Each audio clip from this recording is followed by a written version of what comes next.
here at DrupalCon with Nick Aster, and he is the media architect for the Mother Jones site. So Nick, thanks so much for being with us. You're welcome. And tell me a little bit about the new site. It's just relaunched. Well, we're really excited about it.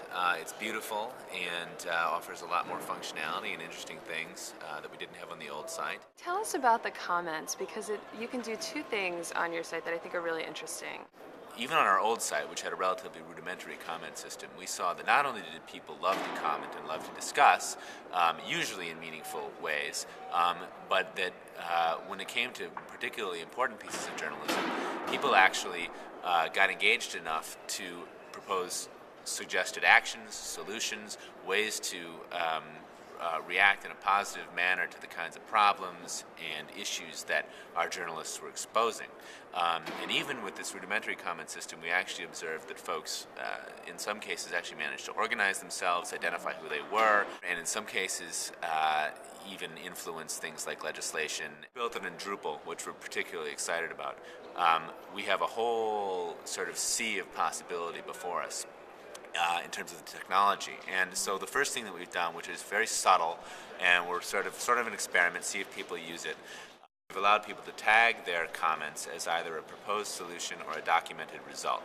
The site's been up for 2.5 weeks, so few people have been using it, but the intent is that, first of all, having that language there on the site reinforces the idea that, hey, this conversation is supposed to go in a somewhat productive direction.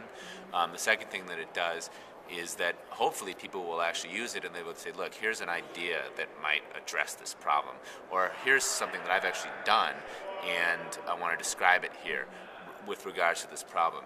And the hope is that over time we'll have sort of a critical mass and we'll be able to identify those conversations that are really going somewhere. We'll be able to use those for our purposes so that we know that some piece of work ought to have some follow-up work done because somebody has given us some really solid ideas. It's also a way for us to identify the members of our community who are particularly engaged and might want to get engaged in other ways. It's a way for our members of the community to interact with each other and perhaps form some kind of a group about something.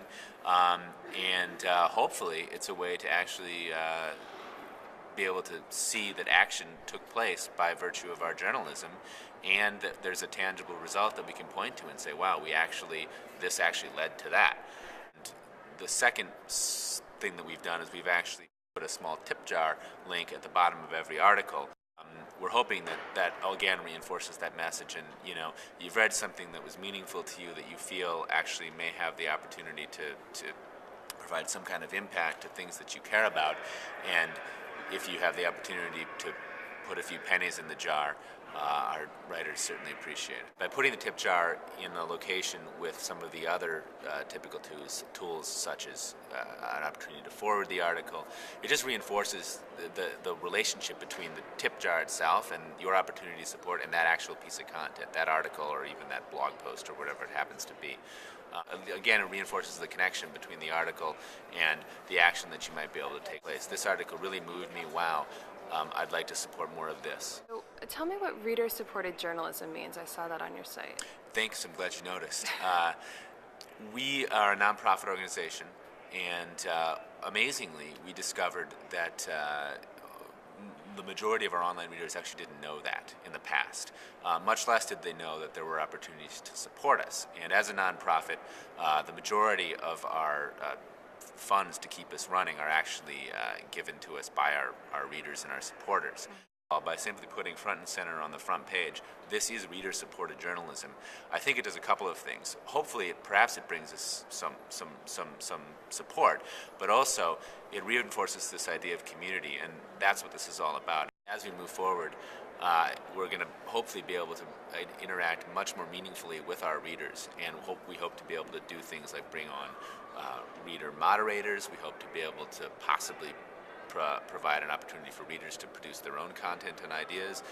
We hope to be able to have some kind of community journalism aspect to the whole thing, and in general just engage with and celebrate our readers a little bit more.